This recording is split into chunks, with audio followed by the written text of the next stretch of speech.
Bonjour à tous, c'est Eric qui vous parle. Je souhaite à travers cette vidéo brève vous parler et vous montrer la facilité de la technologie UPoints qui se trouve dans les produits de Nix Software. Alors pour illustrer cette technologie UPoints, qui d'ailleurs se retrouve aussi dans le logiciel Capture NX2 de chez Nikon, j'ai choisi de me concentrer sur le logiciel bien connu noir et blanc SilverFX Pro.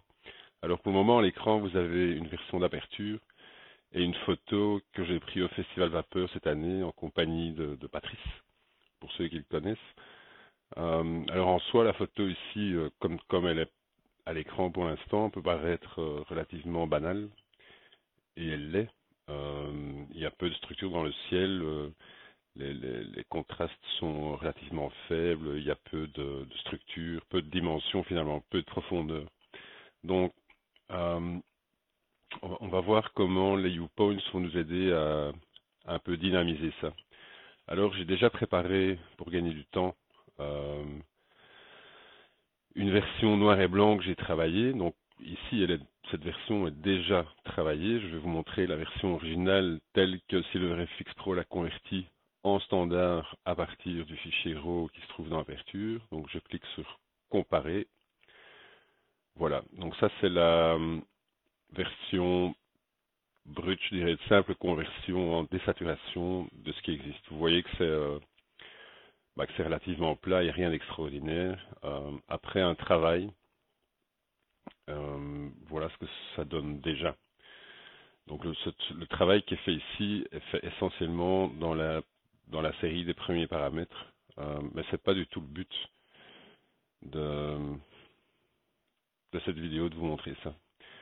Le but c'est de vous montrer la sélection sélective des ajustements avec les points de contrôle. Et donc, dans cette version d'FX Pro 2, on peut ajouter n'importe où sur cette image une série de points de contrôle.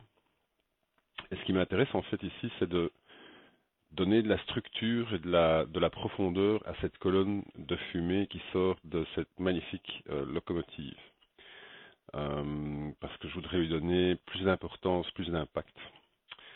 Donc, je clique sur le point de contrôle, je le place dans la fumée et apparaît une série de curseurs en fait qui sont une réplique des curseurs qu'on retrouve ici. Alors ils ne sont pas tous présents mais les principaux sont là. Alors pour voir l'effet de ce point de contrôle, il suffit de se rendre dans le menu de droite et de cliquer sur ce petit carré qui se trouve là et l'image va passer sous forme de masque. Alors toutes les parties qui sont claires sont affectées par le paramètre, par le point. Toutes les parties qui sont sombres sont laissées intactes. Oui. Alors ici, la colonne de fumée n'est pas sélectionnée dans son entièreté. On peut agrandir ou diminuer la sélection, mais vous voyez que quand je fais ça, mon impact sur l'ensemble de l'image existe aussi. Donc ça ne m'intéresse pas. Je veux vraiment travailler sur la cheminée. Pardon, la fumée. Donc en fait, je vais mettre plusieurs de ces points. Et ici, j'utilise un shortcut, comme on dit, qui est sur le Mac Command D ou Ctrl D en Windows, qui est en fait ce qui veut dire dupliquer. Et donc, je duplique ce point autant de fois que nécessaire pour avoir l'ensemble de la colonne. Oui. Voilà. Donc ici, j'ai l'ensemble de la colonne. Comme là tout de suite, vous voyez que ces différents points de contrôle impactent aussi l'image en dehors de la colonne de fumée. Ouais. Alors pour commencer, je vais grouper l'ensemble de ces points ensemble. Donc je sélectionne mon point numéro 1 dans le menu de droite. Je sélectionne le dernier point en appuyant sur majuscule et l'ensemble des points sont maintenant sélectionnés et grâce à ce bouton grouper, je les mets ensemble. Donc je me retrouve avec un groupe qui s'appelle groupe 1. En agissant sur le point principal, et donc si j'enlève ce masque, donc il apparaît comme un gros point ici. Hein. C'est en cliquant sur ce point que je vais agir de la même façon sur l'ensemble des U-points qui sont mis ici. Si j'augmente la clarté ou la brillance, Voilà, vous voyez ce que ça donne. Je vais remettre ce paramètre sur à peu près 0. Voilà. Mais je souhaite vraiment éviter que ces points influent sur le reste de l'image. Donc je vais repasser en mode vue masque. Je vais simplement rajouter ce qu'on appelle un contrepoint. Donc c'est un point que je vais placer en dehors et vous voyez directement son action, cette partie de l'image redevient noire. Donc c'est un point auquel je vais ne donner aucun paramètre en fait. Je vais laisser les paramètres standards. Et donc je vais dupliquer ce point autant de fois que nécessaire pour isoler ma fumée. Voilà.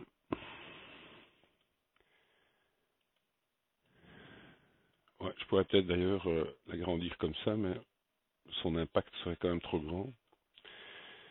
Voilà. Donc je continue ici. Alors je vois qu'il y a encore un impact sur cette structure ici, donc je vais la traiter aussi. Et on peut mettre autant de points de contrôle qu'on veut. Il n'y a pas de limite, ni vers le bas, ni vers le haut. Voilà. Maintenant, ma fumée ici est bien sélectionnée. Ouais. Bon, il y a encore quelques détails ici, mais c'est pas très très important. Donc je vais, par facilité, je vais aussi grouper ces points ensemble. Donc même opération, je sélectionne le premier, majuscule, je sélectionne le dernier et je les groupe. Voilà. Alors, je vais quand même vérifier que ces points-ci n'ont pas trop d'influence sur l'autre. Et donc je vais inverser la sélection. Maintenant, je vois mes contrepoints en fait, et partout sur l'image où ces contrepoints ont une action. Et vous voyez que sur le haut de ma cheminée ici, ils agissent aussi. Qu'à cela ne tienne, je resélectionne mon ensemble de points ici. J'en sélectionne un, je vais le dupliquer puisque ça continue à fonctionner et je vais placer ce petit contrepoint en haut. Voilà. Et j'en remets un. Voilà, par exemple ici. C'est très bien. Et automatiquement, il vient s'ajouter dans le groupe. D'accord? Donc, je repasse en mode visualisation normale. Voilà. Maintenant, grâce à ce groupe de points qui est mis sur la fumée et à ce groupe de points qui est mis sur le reste de l'image en contrepoint, donc pour venir contrecarrer le premier, eh bien, je vais pouvoir agir spécifiquement sur cette colonne de fumée. Et vous voyez que nulle part ailleurs, bon là je force carrément, hein, mais nulle part ailleurs dans l'image, le mouvement sur ce paramètre n'a d'influence. Il n'agit que sur la fumée. Ouais. Alors ce qui m'intéresse ici, c'est de lui donner de la structure. Donc ça, je vais rajouter de la structure. Vous allez voir apparaître des détails dans la fumée. Ouais. Donc je vais carrément monter ça ici. Je vais monter un petit peu les noirs. Hop. Voilà. Et je vais d'ailleurs diminuer un peu la luminosité, peut-être, du reste de l'image.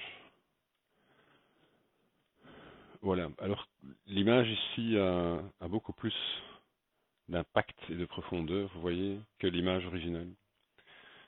Ouais. Et pour vous montrer l'influence des points de contrôle, je vais seulement désélectionner les points de contrôle. Et donc ici, vous avez le avant que je mette les points de contrôle, après que je mette les points de contrôle. Ouais. Ok.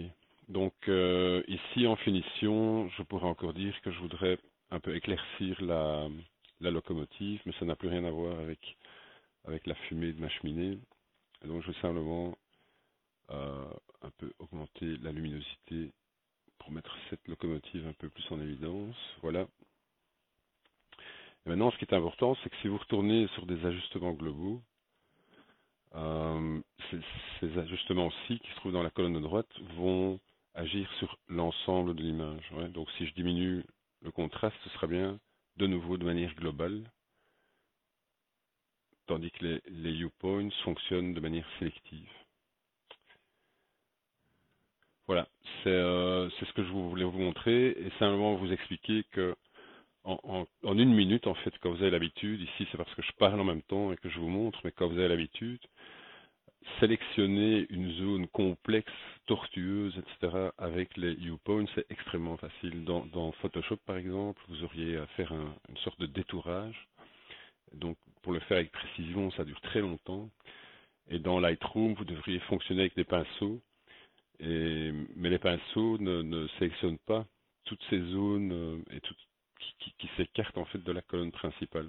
Et donc ça c'est l'extrême avantage des produits Nik Software, c'est cette technologie Viewpoint qui vous permet en fait d'aller très très vite dans la production ou la post-production de vos images. Voilà, alors j'espère que ça vous a servi à quelque chose, que vous avez appris quelque chose. J'espère vous revoir bientôt sur le site ou sur la page Facebook et à très très bientôt. Au revoir.